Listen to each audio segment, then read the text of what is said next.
Hey folks, welcome back to the channel. Happy Cat Crypto here. So let's dive into an update about Validator's commission, the 0% commission situation, and why it's important for there to be no nodes that offer 0% commission.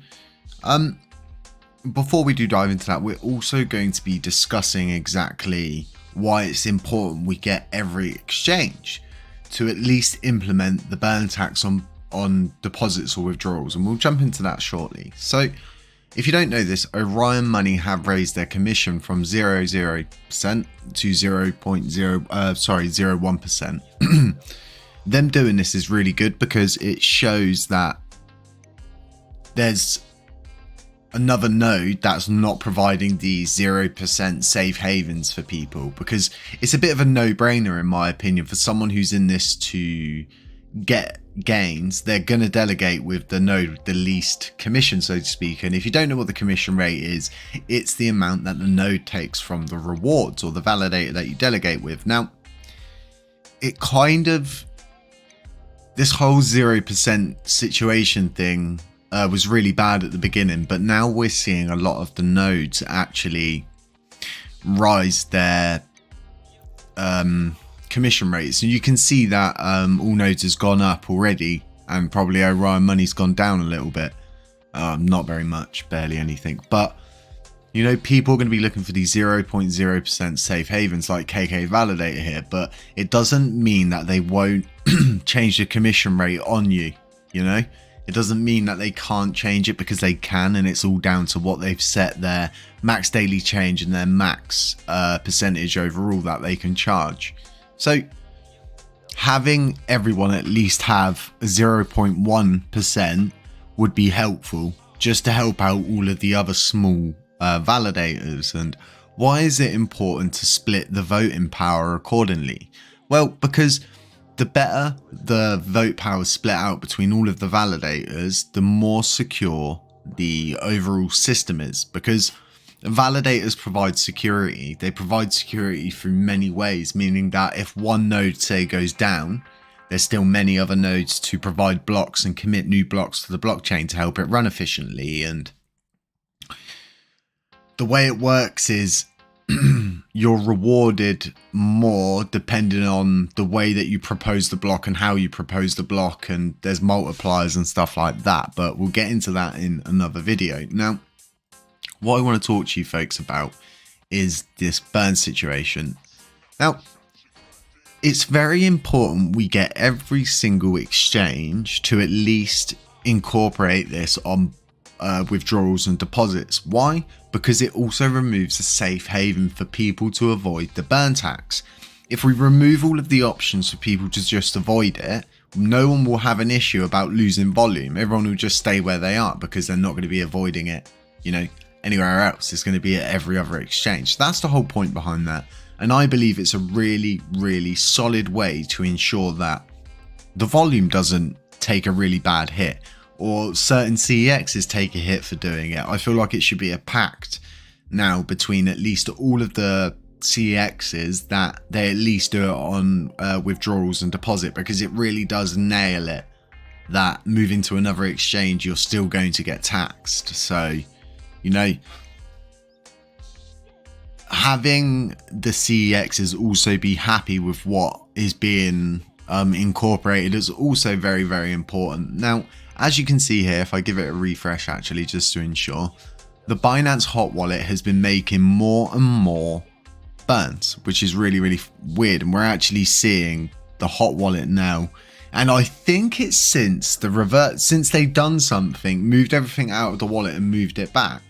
Burns never used to come directly from this wallet, and this is why we had Binance users and Binance hot wallet itself. But all of these burns being sent from the hot wallet now are likely just, they've changed the system and the way that the withdrawals and deposits are now done, because they're having that 1.2% burn tax, has changed. So it's good to see that people's burns are coming directly from this wallet now, instead of coming from the Binance users burn wallet. So as to that, who knows? MEXC is still burning. They're nearly up at 1 billion, which is really good for our movement. And a lot of people are saying, you know, what's happening with the burn tax, Jay? Has it passed? Will it pass? Loads of other things that are also up, which we can discuss later. But the parameter change itself ends in, I think, just under 2 days now. More likely like a day and a few hours, I think, now. It's, as far as I know, there's not been an issue because the pull request became redundant. So from what I can make out, and it's not always easy to track, you know, the information inside Terra Rebels because all of the mumbo jumbo talk and the amount of people that are in there, it's not easy to get the information you're just looking for straight away. So it does take some time, it does take some reading and, you know, looking through all the junk to find the actual information. So now, folks, looking at these proposals, which is signaling proposals for decreasing the maximum vote power of a validator to 5%, and also vote for a vote power validate to go down to 10%. Same proposal, both for two different things. Now, what is confusing me is that A, they're both text proposals, so they're going to need manual implementation, and B, who put these up?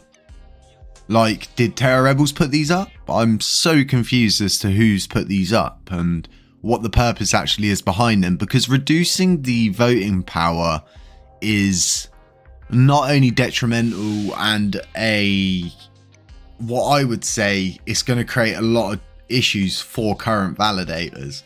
Now, a lot of people will sit there and go, you know, people profiting is greedy, but validators are mostly in this to make profit, bring like profit to the blockchain and stuff like that, but overall they're there to profit. But that's not to say every validator's like this. Okay, there's validators that have absolutely amazing projects attached to them, and I already know that this is probably I'm still doing reading into it, and I'm unsure if it actually affects the rewards that are dished out or if it doesn't. It's a little bit contradictory on what I read, so very interesting to see how these two proposals now pan out, and the fact there's no Agora text to go with them, but people are happily voting on them without even knowing the ins and outs of the pros and cons, which could actually, you know, affect this. But luckily they are text proposals and they will need manual implementation. That's the even better thing. So no need to freak out about these if you are kind of freaking out about this stuff, because, you know, it is what it is at the end of the day. But it would be nice for people to attach an Agora text to things like this, because it would, you know, help people understand exactly what the point is behind dropping the 20%, the pros, the cons, where they got their data from, and all kinds of stuff like that.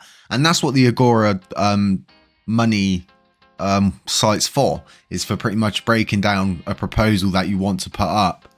And I think you normally put it up before. Yeah, of course you do. You submit your Agora before you submit a proposal. Well, you're supposed to anyway. So, folks, beware of scammers, beware of doppelgangers, beware of anybody pretending to be me. I'll never DM you. If you need to get hold of me, you can reach me on my Twitter.